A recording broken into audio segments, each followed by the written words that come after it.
즐거운 토요일입니다. 셀러리맨에 있어서 토요일은 휴식과 어떤 재충전의 시기라고 생각을 하는데, 오늘 한낮에 서울이 33도 정도 올라가는 폭염의 기온이 지속될 듯합니다. 기후학자들은 이제 뭐 CO2 때문에 지구온난화 현상이 가중되고 있다 이렇게 얘기를 하는데, 트럼프는 그 기후변화 협약에서 탈퇴를 했죠. 그가 탈퇴한 이유는 그의 에너지 정책하고 관련이 있는데요. 에너지 정책이라 하면 이제 그 유권자가 많은 석탄 화력, 뭐 그 텍사스 등지에 있는 그 정유 공장들의 어떤 그 노동자들의 표를 인식을 하고, 그는 뭐 CO2 감축안에 대해서 적극적으로 반대 의사를 표현을 했습니다. 뭐 올해도 그렇고 내년도 그렇고 뭐 글로벌 이상 기온들이 전 세계를 뒤흔들고 있는데요. 올해도 작년처럼 그런 폭염이 진행될지 걱정이 됩니다. 오늘 그 트럼프 트윗의 시발점은 이걸 그 숫자 단위로 전부 다 표현을 했네요. 1억 5,700만이 고용이 됐다. 그리고 트럼프 시대에 19번의 어떤 기록이다, 신기록이다, 뭐 이런 이야기를 했는데, 이게 지금 트럼프의 공약 중에 하나가 이제 그 증시를 빼놓을 수가 없는데요. 이제 증시가 굉장히 많이 상승을 하고 있고, 추가로 상승을 하고 있습니다. 미국 증시만 홀로 최고의 기록을 갱신하고 있는데, 현재 그 나스닥 종합지수가 8,161에서 뭐 연일 뭐 최고치를 갱신을 하고 있습니다. 이제 뭐 관세하고 어떤 금리 때문에 작년에 18년 10월, 11월에 어떤 최악의 상황을 맞이했었죠. 그러다가 어떤 그 뭐 트럼프가 연준을 공격을 해서 그런지는 모르겠어요. 근데 연준에서 올해 7월 달에 금리 인하를 할 수도 있다. 올해 뭐 2번 이상의 추가 금리 인하를 해야 된다. 뭐 이런 이야기가 있으면서 그 나스닥 미국의 뉴욕 증시가 반등을 시작을 했고, 또 반등한 이후에 미중 간의 어떤 무역 갈등이 심해지면서 다시 이제 고점에서 다시 하락하기 시작을 했는데, 얼마 전에 그 스몰 딜, 중국과의 어떤 스몰 딜로 다시 증시가 반등을 하고, 추가로 트럼프발 유동성 공급 정책에 따라서 꽤 많은 상승을 했었습니다. 지금 그 이러한 그 고용률의 증가, 고용 시장의 어떤 개선은 이제 그 간밤에 뉴욕 증시가 소폭 조정을 했는데, 미 노동부에서 6월 비농업 일자리가 22만 4천 개가 증가를 했다고 합니다. 5월에 한 7만 2천 개 증가해서 큰 폭으로 늘어난 거고, 블룸버그 통신이 집계한 16만 개보다 4만 개 이상 증가한 수치를 보였습니다. 그래서 그 뉴욕 증시에서는 이 상황에 금리를 안 올리는 거 아니야? 이렇게 그 경제 레코드가 좋은데 금리를 인하할 필요 있어? 그래서 그 채권에 투자하는 투자가들이 다소 그 금리 인하에 보수적인 투자를 하면서 어떤 위험자산 다우가 소폭 조정을 겪었습니다. 일단은 뭐 트럼프가 뉴스를 만들고 또 뭐 악재건 호재건 또 그 기대감의 어떤 뉴스도 트럼프의 몫이라고 생각을 합니다. 적절하게 지금은 이제 정고점을 뉴욕 증시가 돌파를 했으니까 이제 추가로 어떤 속도 조절에 대한 필요성이 좀 일부 있거든요. 이제 뭐 이런 것들을 지금 이런 뉴스를 트럼프가 띄우면서 다소 그 과속이 될 만한 뉴욕 증시를 좀 그 조정하고 좀 시간적으로 어떤 그 어떤 휴식, 어떤 그 주식 하는 사람들한테 얘기는 일단 이런 것들을 눌림목이라고 그러죠. 아무튼 그 뉴욕 증시는 매일매일 최고치를 돌파를 하고 있고, 이런 그 트럼프의 호재성 뉴스는 곧 그 매수의 기회라는 뭐 그런 최근에 어떤 트렌드가 있습니다. 일자리 뭐 트럼프가 처음부터 공약한, 그를 또 당선시킨 사람들이 러스벨트 노동자들이에요. 그래서 그들에게 처음에 그가 얘기했던 나는 그동안 미국 정부가 해왔던 연준을 활용한 금융자본들의 돈벌이에 전혀 그 우리 그 노동자들이나 제조업에 종사하는 미국의 대다수 노동자들이 도움이 안 된다고 생각을 한다. 나는 실질적으로 금융자본, 그 다음에 금융을 통한 미국의 돈벌이를 좋아하지 않는다. 그렇게 얘기를 했었죠. 지금 미국의 그 독립기념일에 뭐 생쇼를 하고 있습니다. 이 쇼잉 정치의 진수라고도 볼 수 있고요. 모든 이런 행사들은 이제 그가 항상 얘기했던 마가, Make America Great Again. 해서 그 미국 어떤 국민들에게 어떤 그 미국은 위대하다 해서 뭐 독립기념일 날뭐그 공군 퍼레이드도 하고 그 다음에 어떤 그 열병식은 안 했지만 미국은 강하고 미국은 위대하다. 그리고 그 중심에 그가 서 있다 해서 미국의 그 내셔널리즘을 자극을 해서 그의 어떤 표심 쪽으로 집중할 수 있는 그런 쇼잉 정치를 하고 있는 듯 합니다.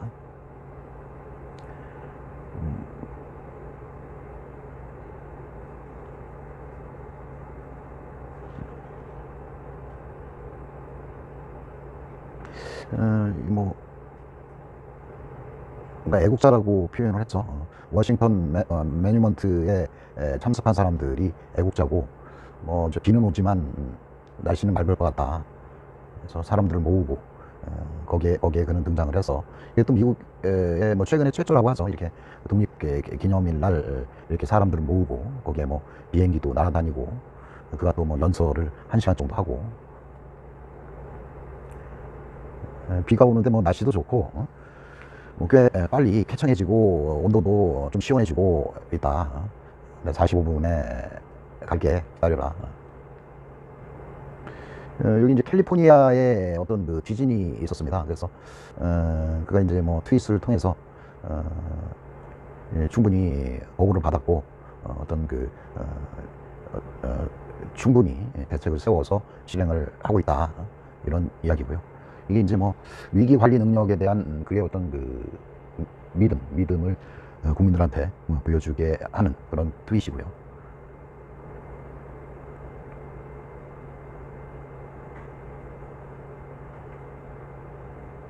이것도 의회에서 뭐 가장 그 멍청하고 가장 불명예스러운 한 사람이 어떤 더 파티 어떤 그 민주당을 그만둔다고 했다. 뭐 이게 좋은 뉴스라고 얘기를 했네요.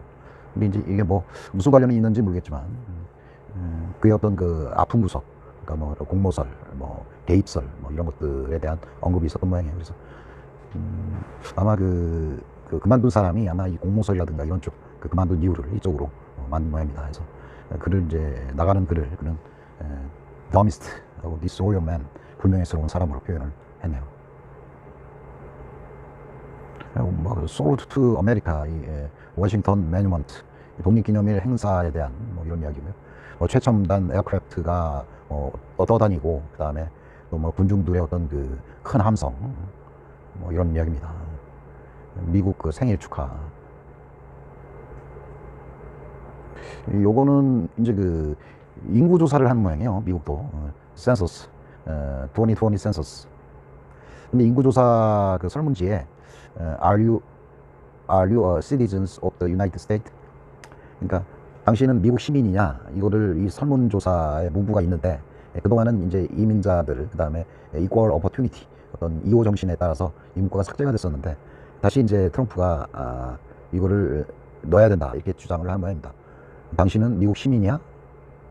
그거부터 시작해서 이제 그 센서스의 어떤 설문이 시작되는 모양입니다. 요거는 이제 주식시장. 내가 집권한 이후에 지금 주식이 14번째 최고점을 갱신을 해서 만약에 그 민주당에서 당선이 됐으면 주식시장은 붕괴됐을 거야.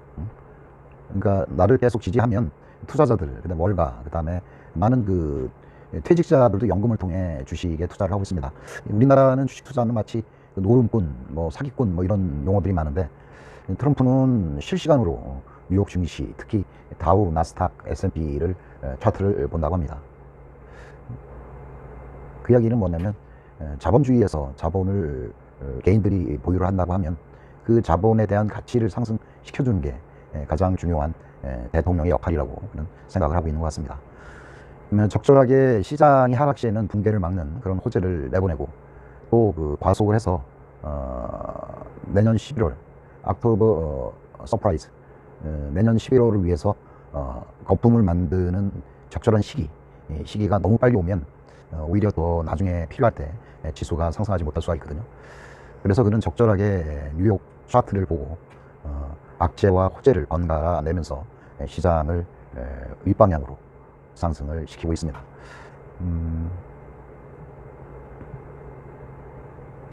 그 이란에 대한 정책인데요. 이란이 우라늄 농축 비율을 증가를 했다고. 뭐 이런 이제 전에 한번 그 무인 드론을 격추했을 때 트럼프가 이란 공격을 10분 전에 중단을 시켰다고 했습니다. 그는 지금까지 보여진 바에 의하면 그는 반전주의자예요. 그는 미국 젊은이들이 뭐 이란이나 뭐 이런 쪽에 가서 죽음을 당했을 때도 그는 군대에 지원하지 않았습니다. 그리고 그 수많은 젊은이들이 지금 그 징집을 피하기 위해서 캐나다 쪽으로 많이 갔다고 해요. 그래서 그 캐나다와 미국은 어떤 뗄래야 뗄 수 없는 그런 국가 간의 관계거든요. 지금 이란에 대한 트럼프의 기본적인 방침은 전쟁보다는 가급적 그 세컨더리 보이콧라는 카드를 이란에 씌우고 그 세컨더리 보이콧에 참여한 나라 중국의 하웨이죠. 하웨이. 그래서 그 하웨이를 공격을 하고 그걸 매개로 중국의 무역 갈등에서 어떤 공격의 카드로 활용을 하고, 그래서 그에게 있어서 태립, 그러니까 관세는 어떤 그 전쟁과 가까운 지금 무기로 그런 활용을 하고 있습니다. 그러니까 이제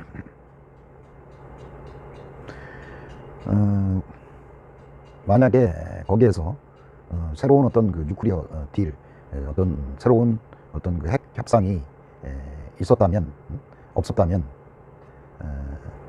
그들은 많은 우리가 원하는 어느 만큼의 우라늄을 그들은 농축시킬 수 있었을 것이다. 뭐 이렇게 얘기를 하고요. 어떤 위험성이 있고 그래서 조심해야 한다. 이란은. 그리고 그들은 언제든지 당신을 물 수 있다. by you. 당신을 물 수 있고 어느 사람 like nobody. 그리고 전에 어느 누구도 그들은 전에 문 적이 없었다. 무슨 말인지 잘 모르겠네요. 그러니까 이 정리를 해보면 전에 한 번도 물려보지 않았고 이란은 언제든지 우리의 등 뒤에서 우리를 물 수가 있다. 그러니까 그들은 어떤 경계를 계속 해야 된다. 뭐 이런 이야기고요. 멕시코랑 지난번에 어떤 그 관세 부과 방침을 철회를 했고, 지금 국경에 대한 이야기는 많이 그 트위터에서 사라진 듯합니다. 하고 멕시코가 훌륭한 역할을 하고 있어. 민주당보다 더 많은 일을 멕시코가 하고 있다. 땡큐 멕시코. 이야기는 멕시코의 칭찬이기보다는 민주당이 아무것도 안 하고 있으니까 거기에 대한 비난의 트위터라고 볼 수가 있고요. 지금 뭐 국경 장벽, 그 다음에 어떤 그 크라잉 베이비, 뭐 울고 있는 아이들, 이런 것들을 마치 사진에 찍어서 여론화하는 그런 세력들이 있다고 그는 생각을 하고 있고, 그러니까 이제 불법 이민자들이 어떤 우리의 꽤 리피트하고 quickly built 한 디텐션 센터의 어떤 어떤 상황이, 주거 환경이 좋지 않다고 하면 그들에게 얘기해 오지 말라고, 모든 문제는 이미 풀렸다, 뭐 이렇게 이야기를 하고 있습니다.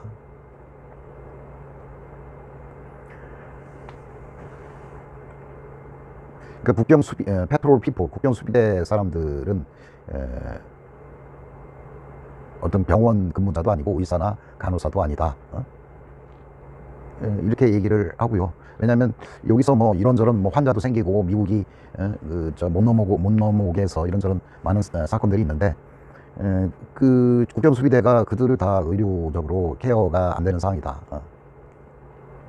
그 민주당 때문에 지금 그 불법 이민 문제가 쉽게 해결되지도 않고,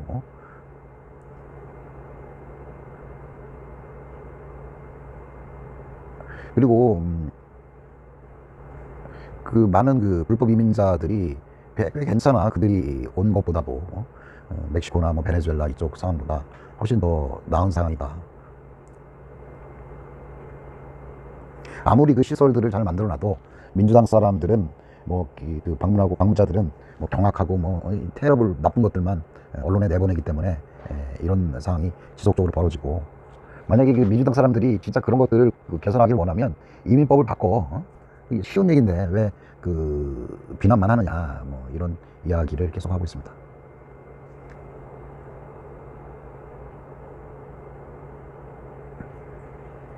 이제 뭐 인구 그 센서스 하는데 그 뭐 당신이 미국 사람이냐, 뭐 이거를 미국 시티즌 시민권이 있느냐, 이 얘기에 대한 그의 생각을 또 이야기하고 있습니다.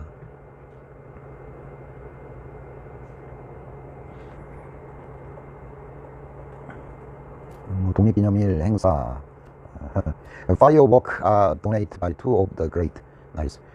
어떤 불꽃놀이 하는 그 재료들을 어떤 두 사람이 기증을 했다고 합니다. 이게 좀 중요한 이야기인데요. 지금 환율에 대한 부분이에요. 지금 그러니까 미국의 그 달러가 지금 지나치게 강해서 자기가 이제 관세를 중국이나 유럽이나 일본 등 관세를 매기려 해도 그 해당 국가에서는 이제 해당 국가가 상대적으로 달러보다 강하지 않기 때문에 그 환율의 차이만큼 관세를 보복을 해도 그들은 상쇄를 하고 있는 것이다. 트럼프는 이렇게 이해를 하고 있습니다. 그래서 이게 환율 전쟁에 대한 전쟁은 아니지만 그가 보는 어떤 달러의 기준은 달러는 약해져야 된다, 이렇게 생각을 하고 있어요. 그는 전쟁을 하지 않지만 관세 보복을 전쟁과 같은 카드를 쓰고 있기 때문에 그 카드가 제대로 먹히려고 하면 달러는 약세이어야 합니다. 그리고 중국이나 유로는 강해져야 되고요. 그렇게 되면 관세를 5% 매겼다 하더라도 만약에 그 달러가 5% 약해지면 10%의 어떤 관세 부과 효과가 있거든요. 그리고 트럼프의 그 달러에 대한 생각은 그가 이제 그 젊었을 때 어느 뭐 TV하고 인터뷰에서 그는 그렇게 생각을 하고 있어요. 금융자본, 그러니까 달러를 찍어서 연준에서 채권으로 바꾸면서 6% 수익을 얻을 수 있어요. 그러니까 연준 등 미국의 그 상업은행들, 이 연준은 상업은행 간의 조합이에요. 어떤 미국 정부가 아닙니다. 그래서 달러를 찍어내면서 그 금리를 낮추고, 금리를 낮춘 달러를 빌려서 전 세계의 그 어떤 그 미국이 필요로 하는 어떤 생산품이나 소비재들을 미국으로 사오는 그런 구조였었고요. 그래서 찍은 달러를 생산국의 어떤 그 제품의 전 세계 굴뚝 같은 제조국가에 달러를 주고 미국은 필요로 하는 제조 상품이나 아니면 어떤 농산물, 소비재들을 전 세계적으로 수입을 했던 겁니다. 근데 트럼프에 들어서 지금 이 달러를 찍는다는 거는 어떤 그 보편성, 사람들이 쉬어야 되고, 그 다음에 어떤 가치 보관, 그 다음에 어떤 회계적인 부분, 이렇게 그 세 가지로 나뉘는데, 이제 그 가치 보관의 어떤 그런 기능 말고 맨 앞에 부분, 어떤 달러의 편의성, 이 편의성에 어떤 한계가 있을 수밖에 없습니다. 달러를 지속적으로 찍어내면 그 달러의 가치는 떨어질 수밖에 없거든요. 달러가 떨어진다면 누가 달러를 사겠어요? 그 한계를 극복한 게 이제 전에 얘기했지만 그 키신저예요. 그러니까 원유, 군함을 가지고 사우디에 가서 니네를 지켜줄 테니까 그 원유로 달러를 결제를 해라. 모든 원유는 달러로 결제를 해야 된다. 라는 확인을 받았죠. 그 다음부터 달러가 편의성, 그러니까 소통이 되는 거, 유통이 되는 겁니다. 그래서 그 달러의 약세를 나름대로 방지를 했고 그 길을 떨어졌다고 생각을 합니다. 이러다 보니까 미국은 달러를 찍어도 어떤 그 채권 형태로 어떤 대손 충당을 해야 되기 때문에 이게 다 빚으로 남거든요. 그러면 이게 이제 달러를 무한정 찍기도 이게 힘든 상황입니다. 그리고 지금 또 한 가지, 중동에서 그동안은 미국이 일정 부분 중동산 원유를 수입을 했었거든요.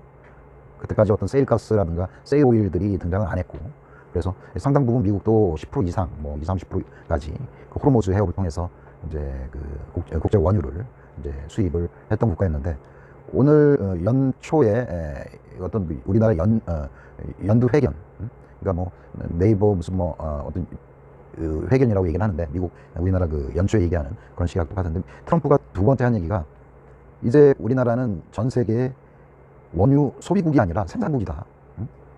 하루에 1,500만 배럴 이상 생산을 하고 있고, 사우디가 이제 1,200만 배럴 생산을 한다고 하니까 미국은 원유의 자급자족이 가능하고, 심지어 그 세일가스는 지금 러시아를 위협을 하면서 전 세계의 공급 확대를 지금 노리고 있습니다. 뭐 얘기가 좀 길어졌는데요. 일단은 트럼프의 정책은 일단 그 달러의 어떤 기축통화로서의 어떤 그 몇십 년 동안 이어졌던 그 연준, 유태인의 어떤 그 어떤 금융소득, 이거로 미국이 이제 그 부를 축적을 했다면 그건 이제 소수의 어떤 금융자본들에 해당되는 부분이고, 미국의 GDP가 뭐 지금 뭐 16조 달러 뭐 이렇게 얘기하고 1인당 국민소득이 뭐 5만 불이 넘는다고 얘기도 하고 6만 불 정도가 된다고 합니다. 근데 이제 실제로 미국의 유권자, 제조업 노동자들은 실제 일자리에 개선된 게 아무것도 없는 거예요. 없는 거예요. 그래서 그는 어떤 그 달러의 금융자본의 어떤 정책에 대해서 일부는 뭐 동조를 하지만 일부는 어떤 달러에 대한 개혁이 필요하다고 생각을 하고요. 그다음에 최근에 그 연준 이사를 임명을 했었는데 거기서도 이렇게 보면 비둘기파 연준 위원을 두 사람을 임명을 했었습니다. 그 두 사람 중에 하나가 이제 트럼프의 그 대선 시에 경제 고문을 했었고, 그리고 그 나중에 이제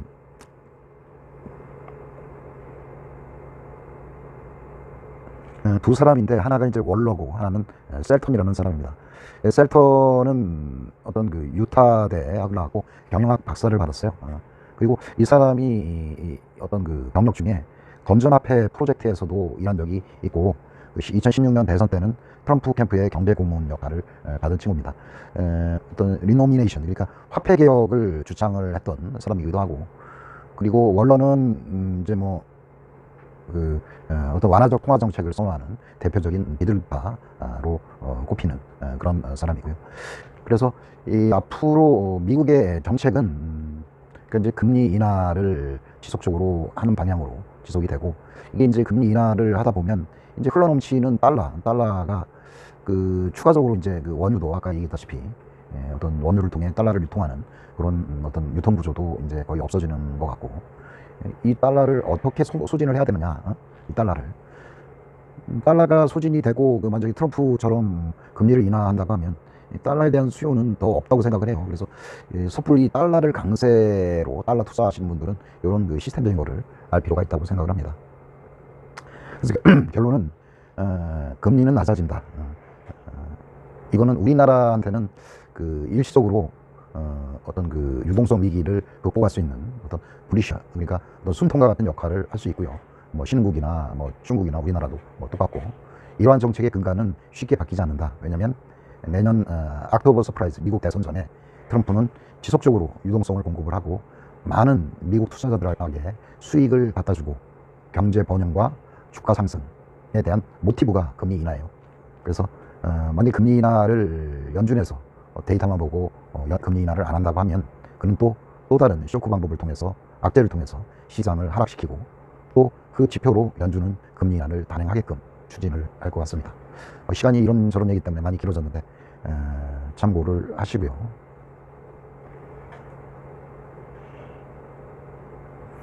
이제 그 김정은과의 만남은 상당히 그 우호적이었고 굉장히 좋은 평가를 내고 있습니다. 여기서 이제 김정은하고 트럼프가 뭐 한 달 동안 뭐 이런저런 이야기를 했다고 하는데, 한 달이 아니라 1시간 넘게 이야기를 했다고 하는데 비공개였던 것 같고요. 이제 문재인 대통령, 트럼프, 김정은이 나올 때 문 대통령하고 김정은하고 나누면서 웃으면서 한 이야기가 있는데, 저는 어쩐지 그 얘기가 김정은이가 트럼프에 요구한 게 두 가지거든요. 개성공단하고 금강산 관광, 그 두 가지를 풀어달라. 특히 금강산 관광은 이거는 뭐 제재 조치, 유엔 제재 항목에도 없는 거예요. 물론 뭐 개인이 뭐 평양이나 뭐 금강산을 방문한다고 하면 뭐 비용이 크게 뭐 저 북한에 달러가 들어갈 거라고는 생각하지 않습니다. 근데 이제 요 회담 이후에 그 미국이 지금 스몰 딜에 대한 이야기가 거론이 지속적으로 되고 있습니다. 비건 대표도 그렇고. 그러니까 무언가 북한에도 좋아야 되는 거 아니냐. 그리고 김정은이하고 저런 쇼잉을 한번 했다고 하면 트럼프한테는 뭐 스몰 딜 가지고도 빅딜처럼 쇼잉하는 그런 것들을 트럼프는 원합니다. 근데 이제 딜도 없는데 저런 쇼잉을 한다고 하면 김정은한테는 뭐 남는 게 없죠. 물론 뭐 그 잡아 죽이겠다고 우리나라 전략 재산을 한반도 근처에 배치를 하고 이런 상황에서 김정은에게 나오라고 했는데 안 나오기는 김정은이가 좀 힘들었던 것 같고요. 아무튼 어떤 북한을 뭐 핵을 뭐 전체 다 없애는 불가역적인 뭐 폐기, 불가역적이고 검증 가능한 폐기는 에 대한 주장보다는 최근에는 현실성 있는 핵 동결 쪽의 검토가 확실히 이루어진 듯합니다. 그리고 추가적으로 이제 어떤 금강산 관광에 대한 어떤 그 해제를 우리 정부하고 또 이번에 특히 그 폼페이오하고 비건하고 이제 같이 회의를 같은 이제 그 어떤 북한 특사 그 정상회담 특사를 협상단을 새로 이제 두 사람이 맡게 되는데 아무튼 트럼프의 쇼잉을 위해서 무언가 어떤 상응하는 스몰 딜의 어떤 대가는 지속적으로 이루어진다고 생각을 하고요. 그러니까 이제 뭐 실제 뭐 북미 간의 회담이 재개된다 이런 기사도 있었고 그래서 그 어떤 외교 관계 어떤 그 물질적인 지원이 아닌 라이슨 아피스 그 미국 간의 중국 간 북한 간의 어떤 연락사무소 설치 이 모든 것들이 사실은 그 북한이 발했던 영변을 포기를 하면 연락사무소 설치도 하고 그 다음에 그 금강산과 개성공단을 좀 해제를 해달라 뭐 이런 그 세 가지 아이디어가 이 협상을 재개를 하면서 지속적으로 논의가 될 수 있다고 생각을 하고요. 당장은 그 금강산 관광에 대해서는 우리 정부도 검토하고 있다고 생각을 합니다. 어느 정도 그 바람의 방향이 바뀌고 있고 그 다음에 그 어떤 더 이상 트럼프 정부에서는 핵 동결 그러니까 뭐 만들지도 않고 그 다음에 실험도 안 한다는 이 명분을 북한에게 얻어내기 위해서 어느 정도의 대가는 필요하다고 생각을 하고요. 유엔 제재라든가 이런 해제라든가 이런 거는 당장은 어떤 민주당이나 어떤 그 북한에 대한 압박을 더 큰 압박. 얼마 전에 여론조사에서 뭐 핵 공격을 할 수도 있다 북한에 대해서 미국이 한 33% 조사 결과 33%가 핵 공격을 북한에 해야 된다 이렇게 동의한 그러니까 여론조사도 있었습니다. 그래서 그런 어떤 강한 우파 트럼프를 이끌었던 강한 우파를 위해서 당장 금융 제재라든가 유엔 제재는 해소되기가 힘들다는 뭐 그런 생각을 해보고요. 그 연준 이사에 대한 임명권을 지금 이야기를 하고 있습니다. 주디라는 그 이사가 있는데 아까 얘기했던 것처럼 2016년에 어떤 트럼프 캠프의 경제 고문을 역임을 했고 이 주디가 아까 얘기한 그 리노미네이션 그러니까 화폐 개혁을 주장을 했던 그런 인물로 알려져 있습니다. 한 사람 이제 월러라는 친구고 월러는 뭐 여태까지 열심히 해왔고 그는 뭐 금리를 지속적으로 인하를 해야 된다는 완전 비둘기파 인물로 알려져 있습니다. 자, 뭐 시간이 한참 됐는데요. 오늘은 여기까지 하겠습니다. 즐거운 하루 되세요.